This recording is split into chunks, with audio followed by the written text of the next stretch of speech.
I love walking in this room and just seeing this little Kimberley rock monitor just hanging out next to her crack. How good is that? I absolutely love just being able to check out these animals and see what they're doing and making sure that they're doing the exact same stuff that they're doing in the wild by providing them the right habitat, like little rock cracks with little rock monitors like this girl here. Yeah, absolutely love it. Hey guys, welcome back to another video here, and in this video we're going to get into some Monday madness, cleaning up some of the stuff that's going on in this reptile room, and as well as over in Loki's room. We need to really get into her pump, and yeah, all in all, we need to just clean it all up.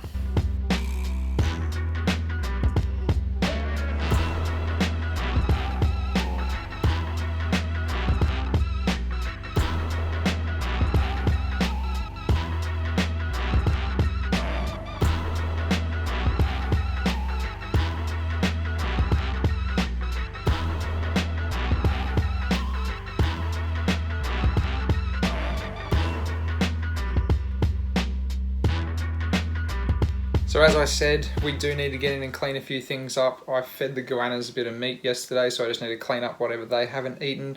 I'd like to clean Loki's filter as well, because basically my kid is due to hatch in about 4 or 5 weeks time. So I don't have a lot of time left before this baby turns around and comes out.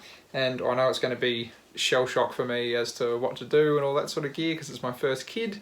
So I want to kind of get her filter all cleaned up before we go into that, and I know it's just gunked up and gross, so we're going to take that out. I might even go down to my in-laws to clean it out, just because I don't have a lawn here. I don't really have a good area that I can just kind of clean out a big filter like that, so we might end up doing that. But what I'm going to do is I'm going to do a water change on Loki first. Whilst that water change is happening, we're going to clean up a few things in here, check out a few animals. I've actually got a few little issues with a couple of animals now coming into winter in this new place, so we're going to touch base on those guys as well. Main thing is going to be cleaning out this pump, or this filter rather, because I know it is filthy, it is not running efficiently, and the tank's suffering for it, so I really desperately need to do that. And yeah, as I said, let's hook in, let's see what's going on, and I'll show you a few critters along the way. So first things first, we're going to get into Loki's pond per se, just because we're going to give that a water change and try to make sure that it's actually all nice and fresh. So then when this filter is cleaned and it's brought back up here and put into place, it's going to be running more efficiently, and anything that is left in the pond will hopefully just get sucked into that, because it's really gross. And yeah, I'll spin you around now and we'll have a look at Loki go. So Lokes is looking a little skinny of late. She actually ended up laying a clutch, so obviously infertile eggs. But yes, she ended up laying a clutch of eggs nonetheless. So she's looking a little bit skinny, but she's had a couple of mice this morning and she's enjoying a morning bask over on the ledge. She loves this background. Actually, something that I need to kind of do probably sooner rather than later is actually fix up her background a little bit, because over here it's got a whole bunch of screws that kind of put it into place. And she's actually managed to squeeze down, and she likes going down the back of the background in there, but she seems to be able to get out pretty easily and do all the things she needs to do. So that's not too much of a worry for me, but it is something that I want to fix down the line. You can see things are a little bit filthy in here at the moment. She's decided to take a massive poo there, and water monitors are gross, and I feel sorry for these fish, but pretty much as soon as I clean the water every week, she goes and takes a dump pretty much right there, and yeah. She's disgusting. So we're going to clean this up. I'm going to do a water change on this first and foremost. I've turned the filter off. I'm going to start unhooking that. And then once that's kind of all done and dusted, then we're going to get into some of the other gear while the water's draining.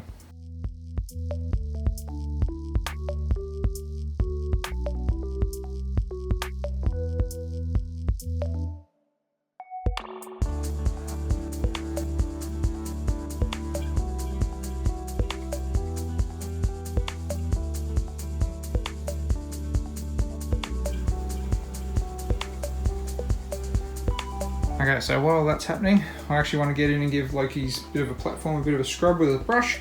I'm just going to use the water that's actually from her tank, and then basically just scrape the poop into that tank, because it's already being siphoned out through the water column. So that's my plan.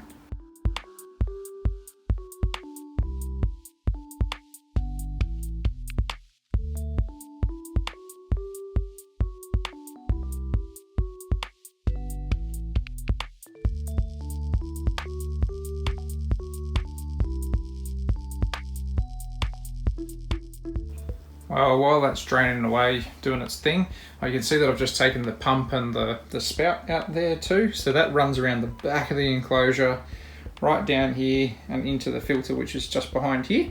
But in front of here, here's one of the things that I actually wanted to talk about today. I have a blotch blue tongue in this tub here that is from the outdoor pit, and for whatever reason, she's really wanted to sit out in the open every night and almost freeze herself, which has just been really, really bizarre. Hey, so anyway, I've got her in here at the moment, and she's just got a whole bunch of dry hay and things in here so she could bunker down. I am actually just emptying out and kind of cleaning up a bit of a spot in the rack for her, because the children's pythons are together in this tub down here because it's breeding season. So they're together, they're going to be in there for months to come. So for the time being, I'm actually going to pop her in here and just leave her in here to make sure she's okay. But I think the biggest thing that concerns me about this girl is she's managed to develop kind of like these little, not blisters as such, but it almost looks like a bit of scale rot on her belly. And I think that's because she's been sitting out in the open like a bit of a goose, haven't you? No, don't bite. And she's been getting very, very wet. So you can kind of see it there. She's got a little bit of raised scales on the underneath of her belly. On this side you can see it in particular. There's a little bit of redness and stuff around there. So I want to bring her in and dry her out and just try to heal that up. Give her a little bit of a soak in some betadine from time to time on a weekly basis. But this old girl, she's a bit of a pit lizard, so to speak. So she's a bit beaten. She's seen some weather. She's she's been amongst it, so to speak. So yeah, she's a poor old thing. Yeah, she's a beautiful lizard, so we want to make sure that she's okay.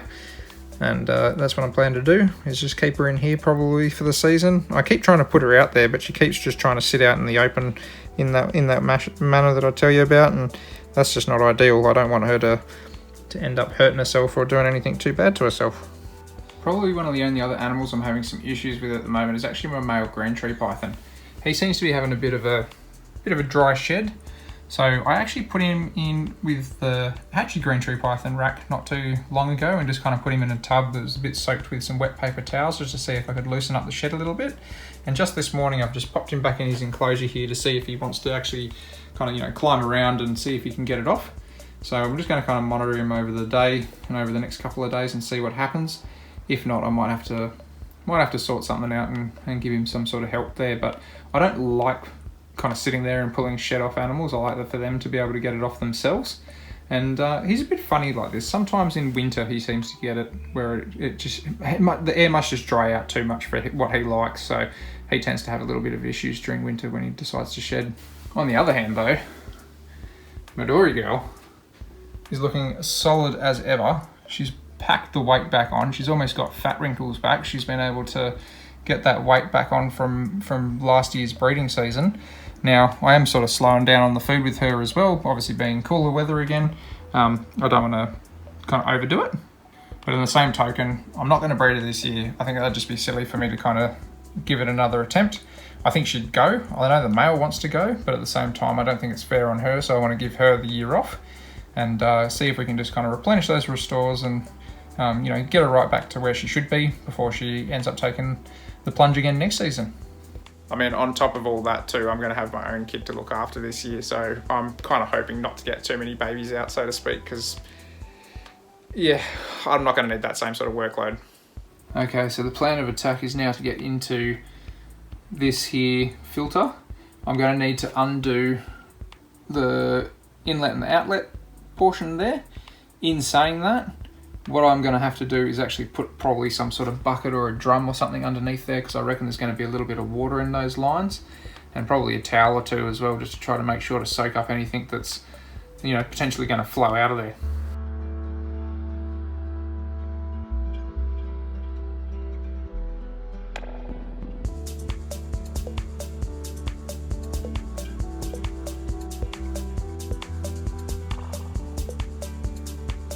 Okay, so that wasn't too bad. As you can see, I just got a towel in there just to kind of catch anything just in case. And then I've also got that little tub there just to kind of catch any of the excess water that was left in the lines. It actually came out pretty easy, so happy days all in all. I've got it just sitting over there for the time being. And I have a feeling that I might actually have a way to kind of rinse and and repeat and kind of clean up these sponges and things that are in here whilst doing it in my own yard. Might get a little bit messy, but if it saves me an hour in my day, that hour is kind of valuable to me, so I might do that. And I'll go grab some stuff from my storage unit downstairs and hopefully we can get this nice and clean. So before we get into that though, what I'm going to do is I'm actually going to clean up all these leftover scraps from the monitors. These guys got a little bit of kangaroo mince yesterday just as a bit of a treat if they wanted it, and some of them ate it pretty well. These guys didn't seem overly interested, to be quite frank. These guys up here, on the other hand, not much left there, so they seem to be pretty keen. I know there's one little hungry chap that's still in there working his little way around. The blackheads, although they were actually pretty keen too, so they've eaten all theirs. And these little guys, Gilbert had a little bit, but his missus didn't really seem too keen, did she? Hey mate, how you doing? I'm going to clean it out of these guys' tubs. I also tried to offer some to Oakley. Hello mate, you're out basking.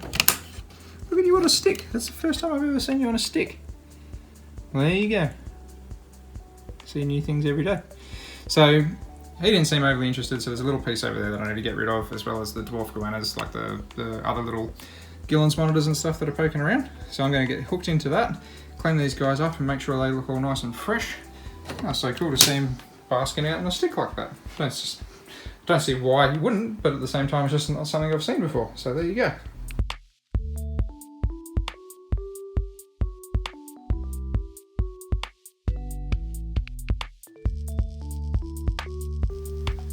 Okay, so just checked Loki's water. That's still draining. I am going to do a big water change on her. These guys are looking pretty good now, but what I think I'm going to do is there's still a few critters that are kind of hanging around. The boids are sort of half eating, and I want to feed Tiddalik, my little frog. By the way, if you didn't catch that, that is what I've decided to name it, Tiddalik, after the kids' storybook. So if that's the case, I'm actually going to get down the wood roach colonies. I want to give them a good feed anyway. So I'm going to get some carrots out and probably some dry food if they need it. And we'll give those guys a good feed and probably catch a couple of woodies and feed a couple of critters. Okay, so we've got the colonies down now. You can see this one's still got a little bit of carrot in there. So what that's actually telling me is there's probably too much carrot going into this little tub for these woodies, because there's probably less woodies in here. Whereas these ones have devoured since last week's bit of carrot. So I reckon we can put a whole carrot in those ones safely, or at least a half a carrot, and these ones I might even just put a smaller chunk than what I've got there, and I'll probably top all of them up on a little bit of that rat and mouse food, as well as some seeds and stuff just for them to chew on, some nice dry food. They seem to love to get into that sort of gear. So yeah, we'll do that before we feed anybody, so then these guys can have a shot at getting some moisture into them, and then that way hopefully we're feeding our animals something that's slightly healthier.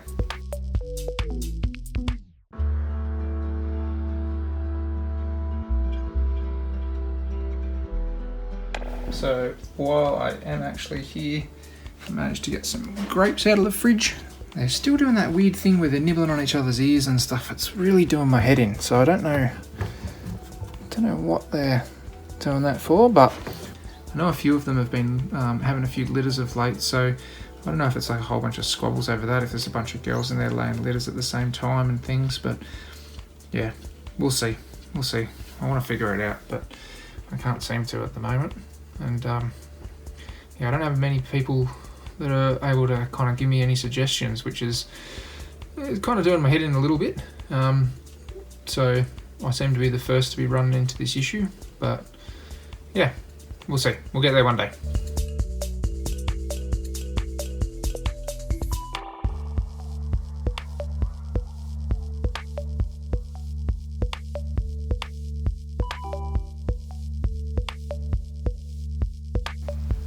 Okay, so Loki's tank's slowly filling up now, so that's back on track, essentially.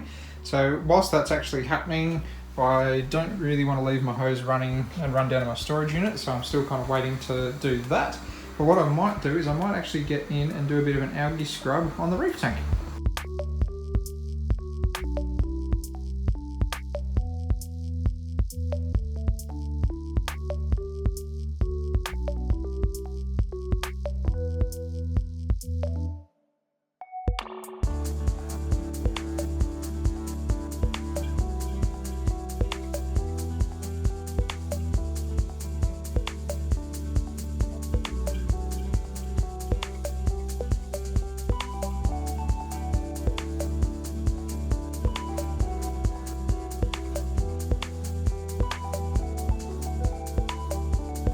Okay, time to clean a filter. So I'm going to use this big bucket here to basically take out all of the big sponge cartridges that are in this drum filter here.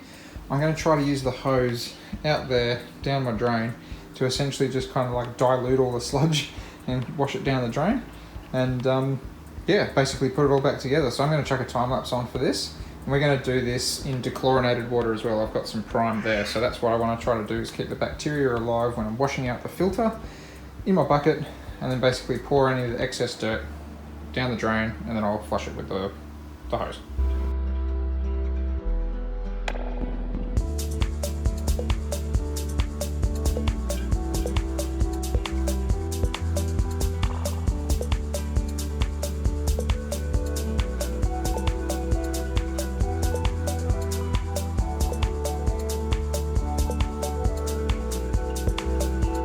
So Leggy's filter wasn't quite as dirty as what I actually thought it was, so it might just be the pre-filter sponge that's a bit gone on the pump, but regardless, it was good to give it a quick clean.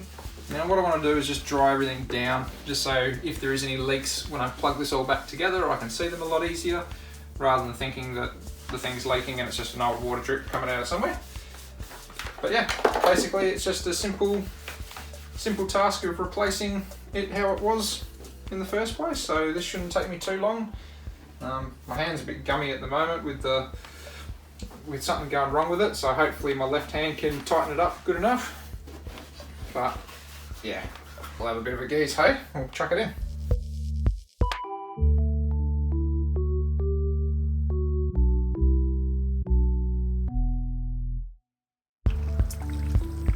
So I've turned it all back on. I hear that this is filling up with water. So far, I can't feel any leaks around the back side of it, which is always good. I always get a little bit nervous with any of these filters that are made with these kind of quick connects. And it looks like we've got a little bit more flow happening inside of here. We can see some of the debris and things that are being stirred around. So no doubt they'll get picked up by that pump now. And I'm wondering, I'm going to leave the pre-filter sponge out for a bit just to see if some of this gunk actually does get picked up a little bit easier. So yeah, we'll trial that out for a little while, and hopefully this tank will look crystal clear again, because it's been looking pretty rubbish for the past little while, and yeah, hopefully this will just get it back on track. You sleepy, Loki? Did you enjoy your mice this morning? Look at those velociraptor eyes, look at that pupil. Love the way it just dilates like that. Like she's just thinking about everything you're doing. Hey, Loki. Yeah. So this is an enclosure that I don't actually think's featured on the channel yet before, but this is Tiddlick's new enclosure. Didn't really have a chance to kind of film anything to do with the build of this enclosure. It's not overly specky either. I've got a bit of universal rock background in there that's kind of taken up the main end of the background there. And I've got some aquarium driftwood that I've actually got in the system as well, that I've kind of screwed together to try to look like a little bit like a tree trunk. Now, in this enclosure, as you can see, down the bottom is a bit of like a paludarium. So I've got heaps of freshwater plants in there, as well as a couple of little maculata rasboras and shrimps. Nothing too exciting. And we've also got some water plants in there, like frog bit, and also some, I don't even know what the type of plant is. I'd have to actually look it up. But I've got these awesome plants like these guys here that are rooting into the system now as well, making it look like a little bit of a marsh, which is quite cool. And we've got Ficus pumila is over on the left-hand side in this corner down in here, and I'm hoping that this kind of grows in, especially around all the tree trunk, just to kind of hide where all the joins and things are. And I've also got this bit of pothos over the side here as well, which is a really nice lime green, so that's quite stunning. So the actual frog himself, he is up in that top corner because it's pretty chilly at the moment, and up underneath there we've actually got a deep heat projector. So that comes on a couple of times a day for him for pretty much 5-hour blocks, and kind of has like a bit of a time, usually about this time of day, where it actually turns off. And it'll come on again this afternoon through into the early evening. Over here too, we've got a Get Your Pet Right 7% UVB tube. So that's one of the little 30 centimeter kits. And as far as like daylight and stuff goes, I've actually got a freshwater prime. So this is by Aqua Illumination. It is actually made for a fish tank or aquariums, but it's got an awesome ramp up, ramp down feature, and you can dial in all the sorts of LED chips in there as to what sort of spectrum you like. So I'm actually using it in here just because I got rid of pretty much all my freshwater aquariums now with Bub on the way. But this is just something different to kind of just have like a nice little light above this tank. And as you can see, the plants are loving it. This has only been set up for, I'm going to say 3 weeks now, if that. So all these plants are pretty much bouncing back from being transitioned and moved around quite a bit. But I actually want to give Tiddling a couple of wood roaches as well. So I'm going to see if I can kind of wake him up and put him down on a branch or something down here. And we'll see if we can get him something to eat, hey? So there we go. Managed to pop him down on a branch and got you guys kind of set up to film through the glass there. We'll see if he's interested, he or she is interested in a large wood roach.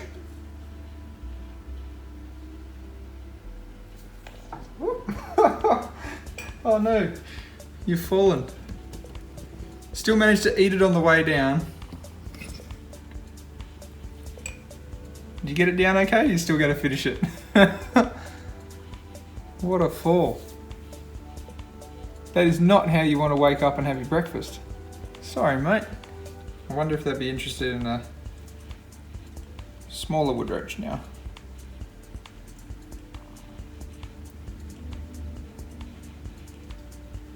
There you go.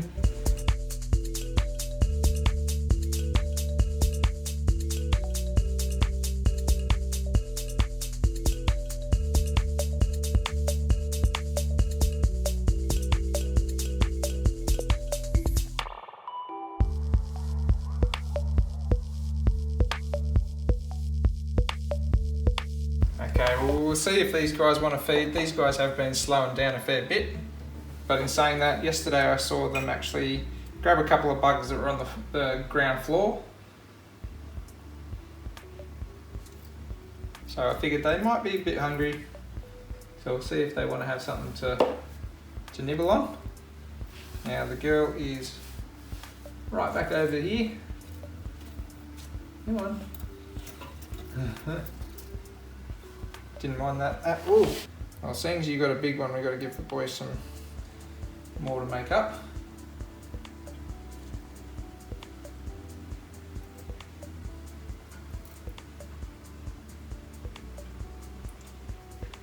I'm kind of trying to simulate a bit of a dry season as well with these guys, just by not... Almost had an escapee. So I'm trying to simulate a little bit of a dry season with these guys as well, just because they really, go through dry seasons up north. So we're trying to do that a little bit at the moment during the winter. So just trying to dry things down for them. So yeah, I think come kind of like spring and summer, when I've got the green tree python enclosures above hooked in with a rain system that I will be putting onto these enclosures, the plants will get a little bit more, they'll get a little bit more moisture that way. So hopefully it just kind of gives them a few more seasonal cues. But I absolutely love these little lizards. They're some of my favourites. I know the male's probably hiding a little bit around there at the moment, but you can see the female still chewing on a woody over the back there. And this little guy's, he's livening up a little bit. I like little Hammond.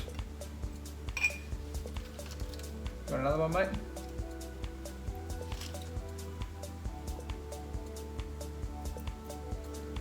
But I food cycle all of my animals as well, so generally during the cooler months of the year I tend to slow down feeding unless they're absolutely ravenous. I figure it's just a way that, generally in the wild they do go through a bit of a feast and famine sort of thing. Most animals, that is, not all of them. So I try to simulate that as best as I can here. So you'll probably notice that a lot of my animals kind of lean out over the winter months a little bit, and then come spring and summer they really start to put on weight. It's kind of just a way that I try to keep them going, because I think if you overfeed your animals, you're going to burn them out a lot quicker, especially if you're overheating your animals during winter and stuff as well. Obviously these guys don't actually have any heating elements in this enclosure, so they're only going to kind of getting ambient heat. And it gets pretty cool in this room here in the lounge room, so yeah, they're just going to get what they get essentially. But if they appear to be hungry for any reason, I will feed them. So I'm still feeding quite a few of my animals, but in saying that, it might only be once a week versus, usually it might be 3 times or 4 times a week during the warmer months of the year.